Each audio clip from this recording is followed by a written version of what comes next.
A transgender teacher put on unpaid leave because of attention garnered by her prosthetic Z-cup breasts has landed a new job at another school, which has forced the principal to boost security.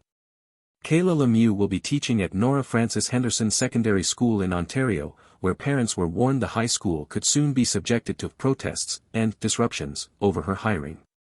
Lemieux, who insists her breasts are natural but has been photographed without them when not in the classroom, previously worked at nearby Oakville Trafalgar High, but saw her tenure cut short after photos of her buxom prosthetic surfaced.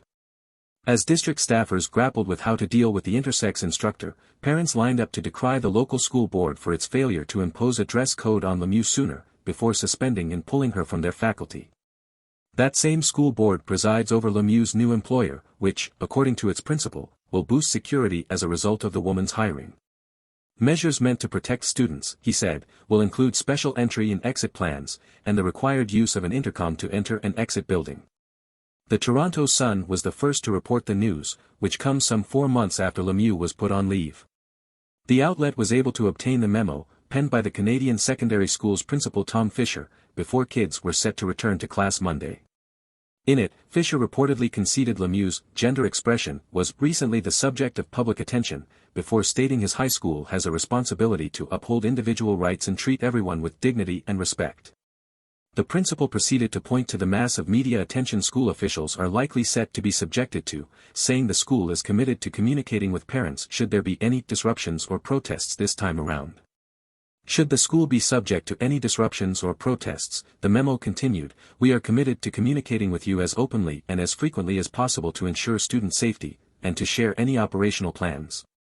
Fisher would then lay out what appeared to be a tentatively laid plan for how students should conduct themselves ahead of Lemieux's arrival, including having them enter and exit the building using assigned doors at entry and dismissal.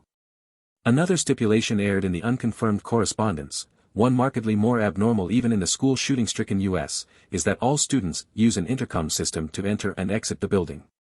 Visitors, the memo said, would be subject to that policy as well. Other requirements reportedly included that parents email or call before coming to the school if they wish to visit to speak to an employee, locking exterior doors during school hours, and only using the front main doors when school is in session. Lemieux has insisted her breasts are natural, a result of a condition called gigantomastia. However, after more media scrutiny, she admitted she has never received a formal medical diagnosis for the exceedingly rare condition. Lemieux also claims to be intersex, meaning the teacher was born with both male and female sex organs. But her account was called into question when pictures emerged appearing to show her dressed as a man, without the large prosthetics and blonde wig. The images were the reason for the eventual suspension, the Toronto Sun reported at the time. Up until then she had the full backing of her school board, who said the issue was a personnel matter, and students were even threatened with suspension if they were caught taking pictures or videos of her. At a board meeting the day after she was put on leave in March, Lemieux was not mentioned by name as parents, teachers, and board members voted on the school's professionalism policies. At several times HDSB Chair Margot Shuttleworth, who previously defended Lemieux as an extremely effective teacher, had to quieten noise and applause from parents, asking them to keep their comments inside their head. One delegate, named Lynn, poured cold water on the board's previous suggestion that telling Lemieux how to dress would be illegal. She cited a piece from Ontario employment lawyer Howard Levitt, who said the school board did have the power to ban the teacher's outrageous outfits but suggested they were too scared to do so. Lemieux has made headlines multiple times and began transitioning from male to female in 2021. In December, David Menzies, a host with the right-wing Canadian news outlet Rebel Media, spoke about Lemieux being removed from a theatre, in an appearance on Tucker Carlson's Fox News show. Menzies also discussed the incident in a November episode of his show.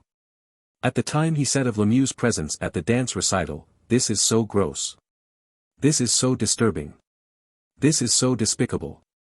During the same episode, Menzies said that he brought a camera crew to Lemieux's condo. He said that he witnessed Lemieux removing her breasts and wig while at home. In October, Menzies attended a meeting of the Halton School District School Board, where Lemieux teaches at Oakville Trafalgar High School, as the character Mamrie Menzies equipped with extremely large prosthetic breasts. Menzies brought with him a petition calling for the school board to be terminated over Lemieux's continued employment. He was eventually removed from the meeting by a police officer. In November, Lemieux was pictured skydiving with a male porn star named Voodoo, whose real name is Alexander Boisvert. Voodoo said that he was only focused on jumping out of the plane, and discussing his personal feelings about transgender people with Lemieux would be counterproductive to their safety. He also stressed that Lemieux did not know who he was either. Speaking exclusively to Daily Mail at the time, Voodoo said, "I had no idea I was taking the controversial transgender school teacher until they showed up to the drop zone. I'm not a fan of trans activism or Kayla's behavior at the school, but I'm a professional and I don't discriminate." He added, "I'll throw anyone out of a plane. Plus, I regarded taking a big 230-pound person with huge prosthetic beasts on a skydive as a challenge. Most instructors would not even take them strictly on their size alone.